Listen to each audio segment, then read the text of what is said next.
I am an Igbo man from Onchubo in Delta State of Nigeria. I am an Igbo man from Onchubo in Delta State of Nigeria.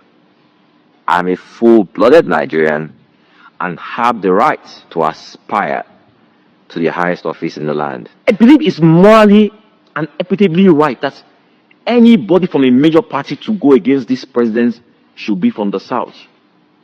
There's nothing wrong with that. It's equitable. It's justice. That's all we ask. So you have in that coalition people they put around P2B. So they tell P2B, you cannot win, you cannot do it. Only if you become Atiku's vice. What rubbish. That's Balderdash. He has all it takes to aspire. He has all it takes to win an election. He has the brains. So, but people, what they do, they take people around him. So anybody he goes to, they tell him, you cannot win. That is their strategy. And that's how they are forced him into a situation where he accepts to be the vice presidential running mate to Atiku Abubakar. That's what they tell us every day. That's what you, the media, are doing when you have this reportage that seeks to suggest that I, as an Igbo man, I can never be president of Nigeria. Why?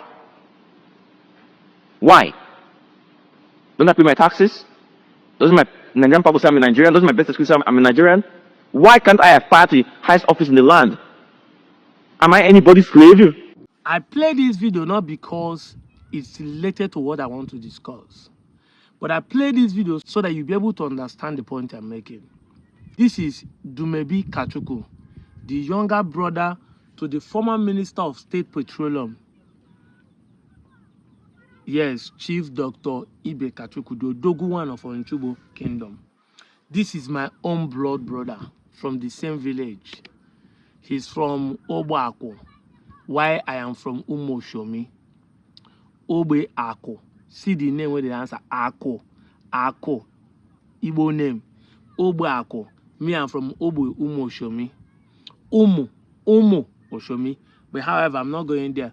You see how the rich man in billionaire in Naira was bold enough to say, I am an Igbo man in Delta State.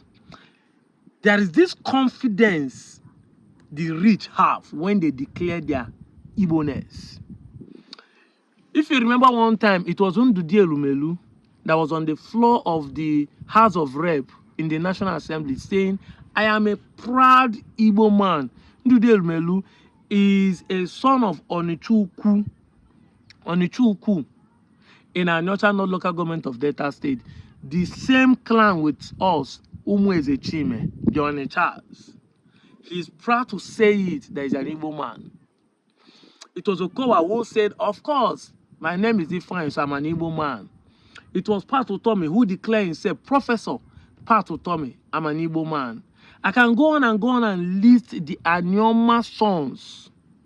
Rich, mega rich. Ndude Elumelu, in case you forget, is a younger brother to Tony Elumelu, the UBA owner. These men can stand boldly and say who they are.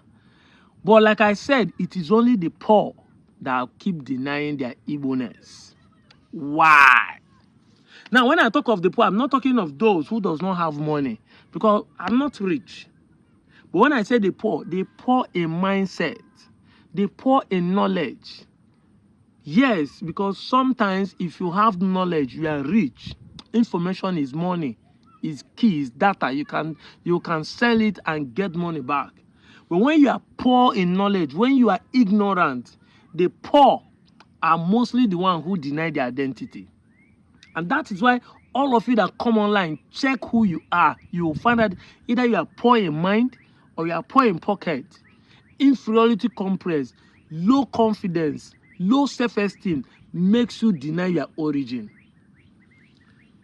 You feel like the Igbos are superior to you. So you rather remain a minority than coming to compete with those who are already above you. That is it. The rich are confident to declare their Igbo-ness. Now, when you hear some of you coming and say, Igbo people want to dominate us, Igbo people want to take our land, Igbo people want to do this, I burst laugh. Between these rich people that I called and you that is a poor man who's supposed to be afraid of losing his wealth and lands if two Igbo people are coming to dominate us. Between you and these ones, Exactly, because this one can afford to have thousands of plots of land in the whole of Anyoma.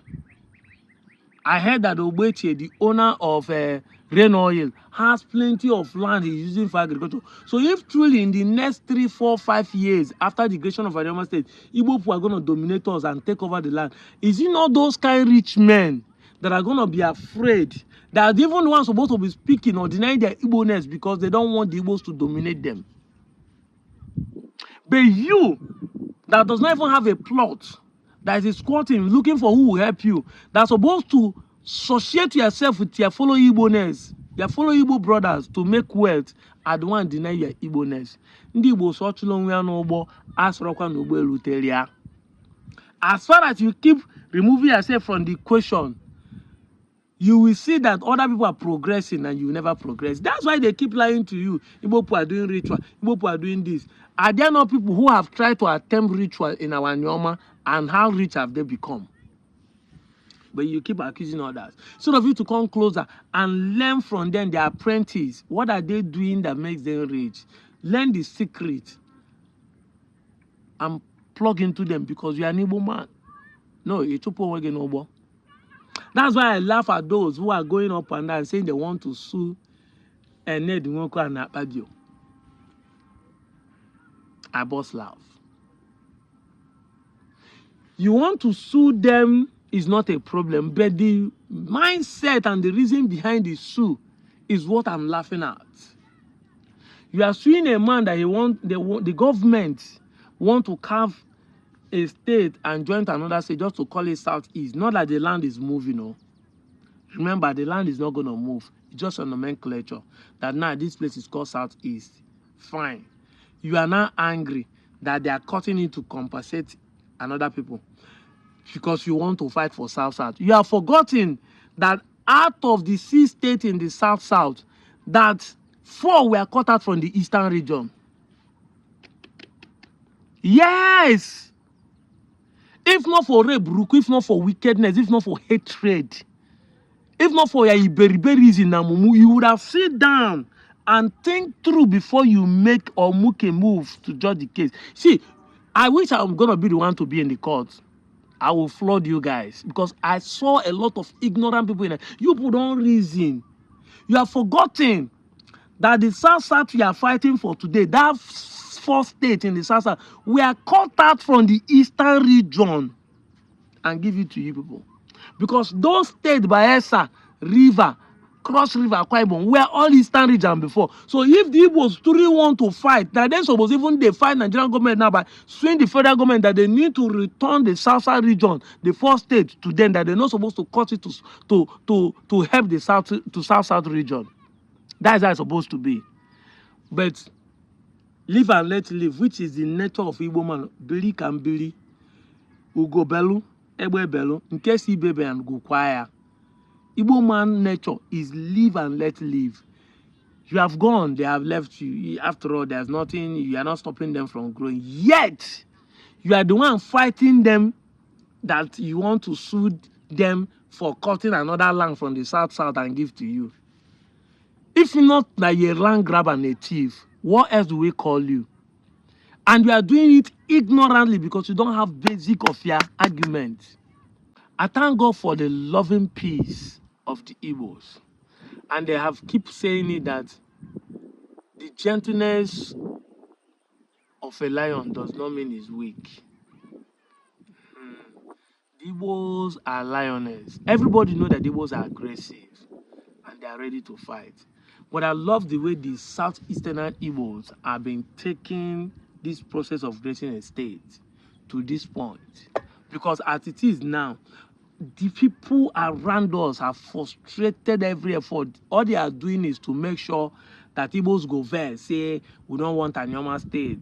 Let us take another state and leave all these things. But I thank you all for your patience.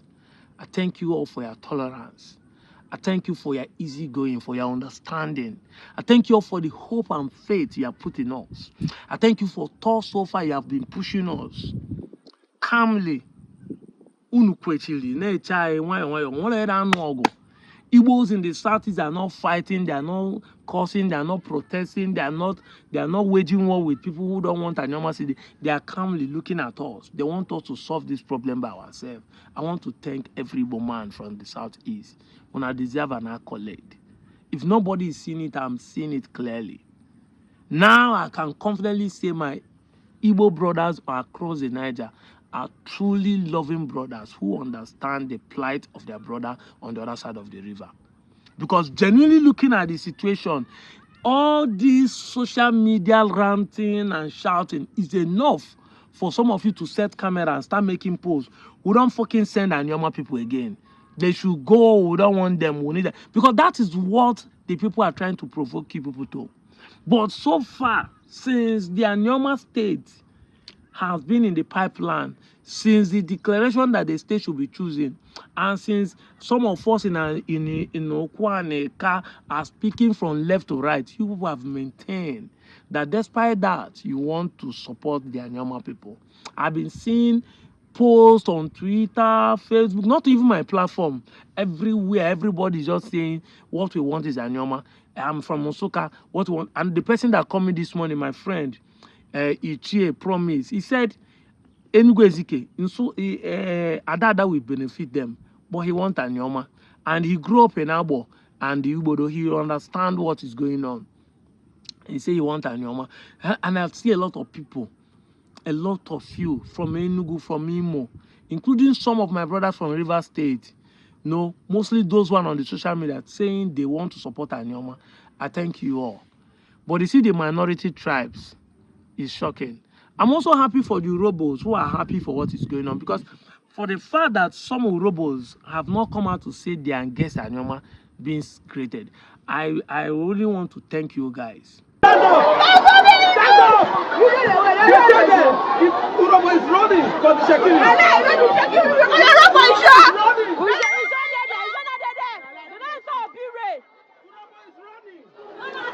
Urobo is running for the Shekiri.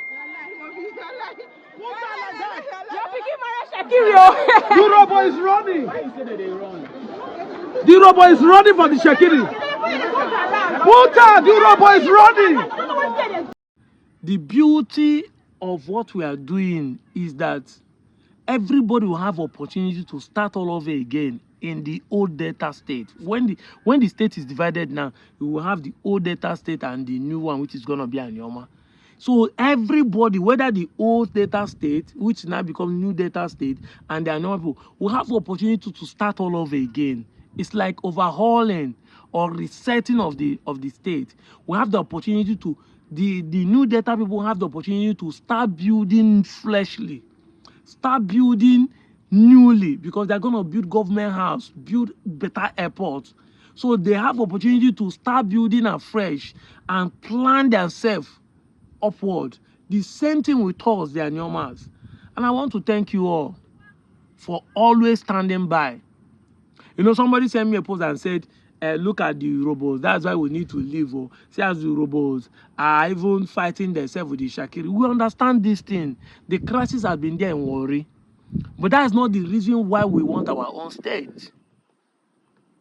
You can see the video. That is not the reason why we want our own state. The reason why we want our own state is because we need to develop ourselves. The reason for state creation is to bring government closer to the people. And if the state is created, it's going to take, you're going to make Warri to be fully developed. Because I know some of you sometimes are angry that we data state that's not supposed to be capital and they're developing it. So now you have opportunity with your oil revenue, with their locations coming, to develop from scratch. This is what we are praying for, and it is here. Thank you all the robots who are supporting this move. Thank you all. For those who are not supporting it, we will still drag into the Delta state when the state is created. I'm out of here, Joe.